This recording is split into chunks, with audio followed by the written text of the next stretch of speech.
Magandang araw mga kabirada. Magluluto po tayo ngayon ng panghapunan namin pamilya. At ngayon po ay gusto ko lang pong ibahagi sa inyo mga kabirada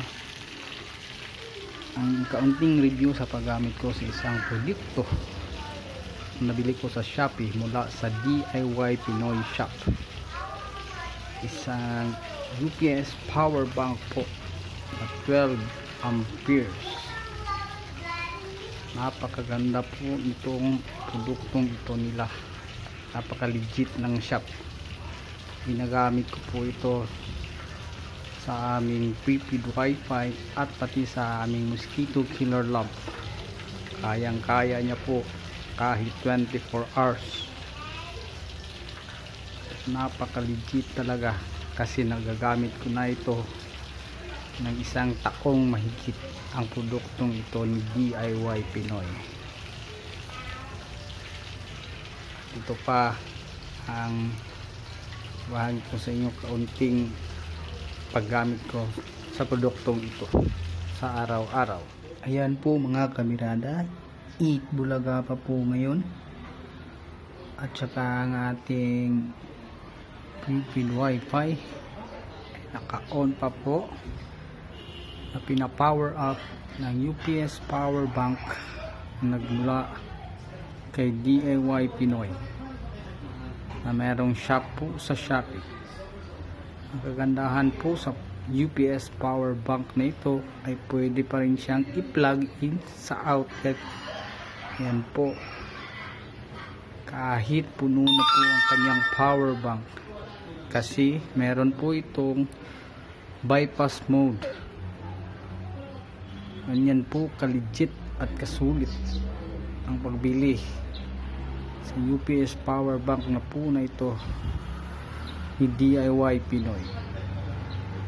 Ang UPS power bank po na ito ay pwedeng i-charge sa micro USB cord o kaya sa type C po, at pwede rin mag-input dito ng 12 volts dyan po, at meron siyang output na 12 volts papunta po yan sa ating prepaid wifi, at dalawang output din po na USB for charging ating mga gadgets. Ganyan po ang feature ng UPS power bank po na ito. At ngayon naman po mga kabirada ay magta-charge po ako ng Bluetooth speaker muna. Ito po kasi nalobat po ang aking Bluetooth speaker. Tatanggalin ko po ang charger ng ating UPS power bank. Lilipat ko po sa ating Bluetooth speaker. Ayan po, gumagana pa rin po ang ating prepaid wifi, at yan po ay aabot ng 6 na oras na gumagana kahit wala pang supply mula sa ating charger. Ayan po, ito charge po natin ang ating Bluetooth speaker mga kabirada po, no? Po. Ayan, umilaw at magta-charge na po yan. Pag nagkulay verde po yan ay ibig sabihin full charge na po ang ating Bluetooth speaker. Po. Siya muna ang gumamit ng supply natin, pero magana pa rin ang ating prepaid wifi dahil po sa ating UPS power bank ni DIY Pinoy. Yan po mga kabirada, gabing gabi na po talaga kasi TV patrol na po.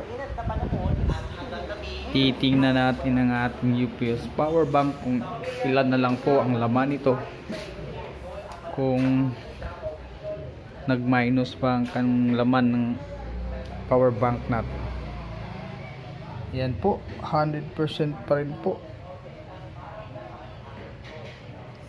at naka-plug in pa rin po sa outlet ang ating charger. papunta sa UPS power bank. Ang ganda-ganda po, wala pong overcharge na nangyari. Maraming salamat po kay DIY Pinoy sa napakagandang produkto niya po. Sana po ay may naibahagi na naman po akong magandang ideya sa inyo mga kabirada. Maraming salamat sa panonood.